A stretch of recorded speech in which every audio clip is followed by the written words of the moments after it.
আসসালামু আলাইকুম বন্ধুরা।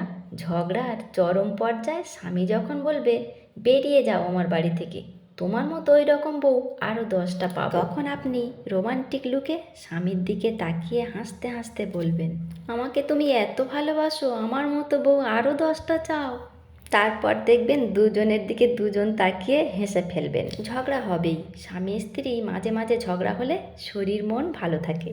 তার মানে এই নয় ওই ঝগড়ার শব্দ দরজার বাইরে যাবে বা আপনি দরজার বাইরে পা রাখবেন। আপনার স্বামী যদি ঝগড়া করে দরজার বাইরে পা রাখে, ব্যাটার ঠ্যাং ভেঙে দেবেন আর বলবেন, ঝগড়া করবি ঝাঁটি করবি, ব্যাটা আমার সামনে বসেই কর।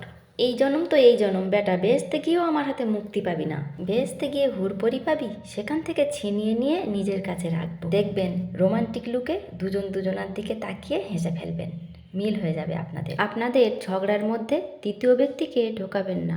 কি বন্ধুরা, আমার সাজেশন কেমন লাগলো? যদি ভালো লেগে থাকে আরও নিত্য নতুন সাজেশন পাওয়ার জন্য like, comment, share and follow me. তো সবাই ভালো থাকবেন, সুস্থ থাকবেন, আল্লাহ হাফেজ।